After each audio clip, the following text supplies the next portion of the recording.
Nós vamos conhecer alguns ofícios que já são praticados há muitos séculos e que, apesar do avanço da tecnologia, insistem em permanecer vivos.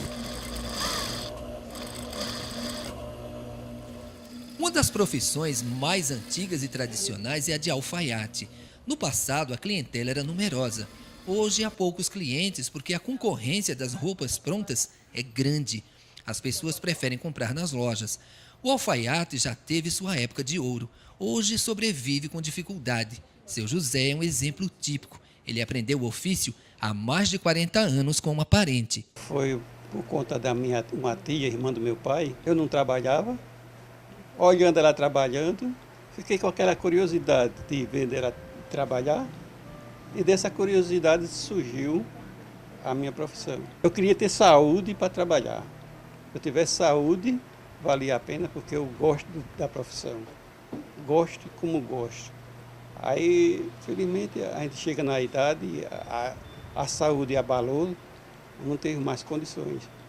Hoje, fazer um terno leva em média 3 dias, porque é uma confecção cheia de detalhes. Por isso, o custo fica entre R$ 800 e R$ 1.200, dependendo da complexidade do trabalho e da qualidade do tecido. A alfaiataria existe desde 1297 e surgiu depois do Renascimento, quando havia uma preocupação em exibir as formas do corpo. Seu José divide o ateliê com a filha, que aprendeu o ofício com o pai depois que ele sofreu um AVC. Leilane sabe que é exceção numa profissão dominada por homens e diz que no começo os clientes não confiavam nela. Ainda duvidam, será que ela tem capacidade? Então quando eu começo a fazer, aí sim, aí ficam surpresos, né? Não é comum, né? Uma pessoa, né? Uma mulher, tem 30 anos e já está no meio fazendo ternos, não é comum, aí muita gente se surpreende mesmo. A fachada do estabelecimento é humilde e à primeira vista não dá a impressão de que lá dentro se executa uma arte rara. Um ofício tão refinado quanto difícil de executar. É o luthier. Você já ouviu falar? A palavra é de origem francesa e deriva do termo luth, que significa alaúde, um antigo instrumento de corda idealizado possivelmente antes da era cristã. Eguinaldo é um dos poucos luthiers existentes em Alagoas. Há 13 anos que ele se dedica a essa apaixonante profissão. Ele queria ser instrumentista. Se tornar luthier surgiu da necessidade de consertar um instrumento de família ainda na adolescência. Eu com 13 anos, com a vontade imensa de aprender sem poder comprar um violão, olhei para o violão e achei que podia consertá-lo. Aí daí foi quando eu comecei a prática na luteria, reparei esse violão e comecei a tentar tocar e seguiu, né? Fiz um trabalho que levou a fazer outro e aos poucos eu já estava fazendo de colega, de um amigo, colega de igreja, de escola. Aí foi daí que surgiu o interesse pelo instrumento, certo? E não fazia ideia o que era luteria. Na época eu não tinha internet, nem revista, não tinha nenhum acesso e nem sequer sabia que existia o ofício. Sendo um ofício tão raro, dá para sobreviver fazendo isso? Eguinaldo diz que sim. Tanto é que ele vai abrir um segundo ponto de atendimento. 80% do atendimento é voltado para consertos e ajustes de violões e guitarras. Mas nem todos os seus clientes são profissionais. Esse argentino, por exemplo, é barbeiro, porém, um apaixonado pela música. Na adolescência, na década dos 70, gostava muito de rock. Guitarrista preferido, Ritchie Blackmore.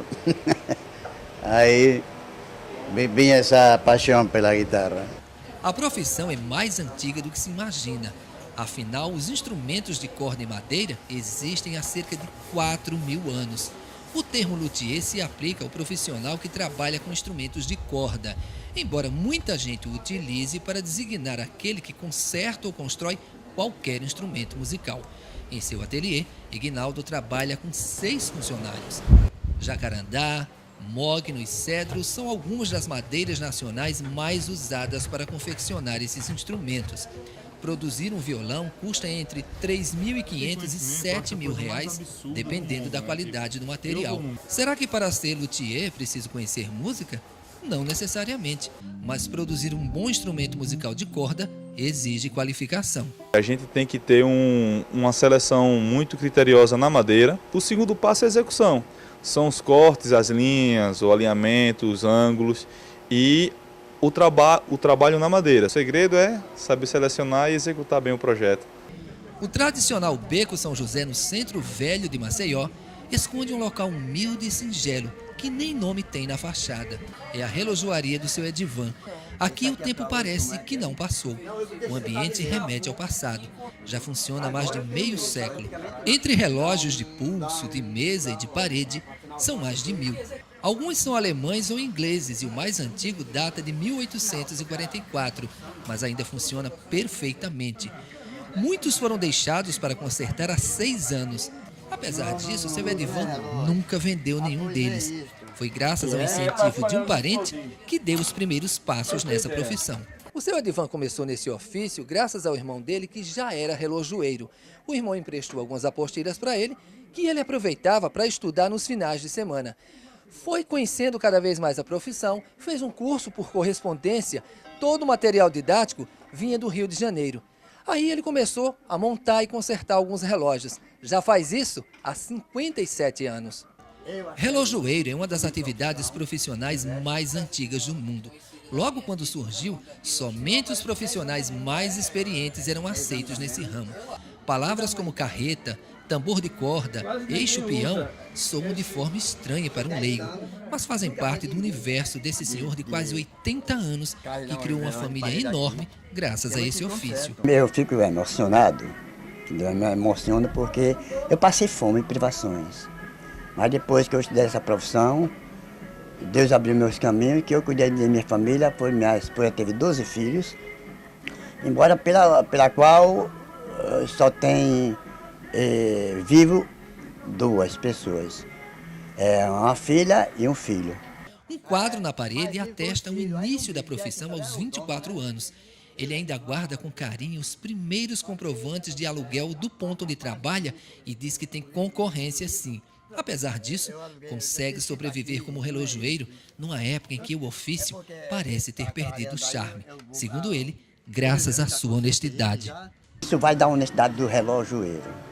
Olha, eu em 85, eu já estava aqui, né? Sou relojoeiro. E dou graças a meu Deus ser um profissional. Eu acho ruim quando é um profissional ladrão, um relojoeiro ladrão, porque existe. É feio uma coisa dessa. Vou me levar. Para mim foi a palavra pior que existiu no mundo, foi a palavra de ladrão. Espero que você tenha entendido o valor de profissões que venceram o tempo e se perpetuaram até os dias de hoje. Até a próxima oportunidade.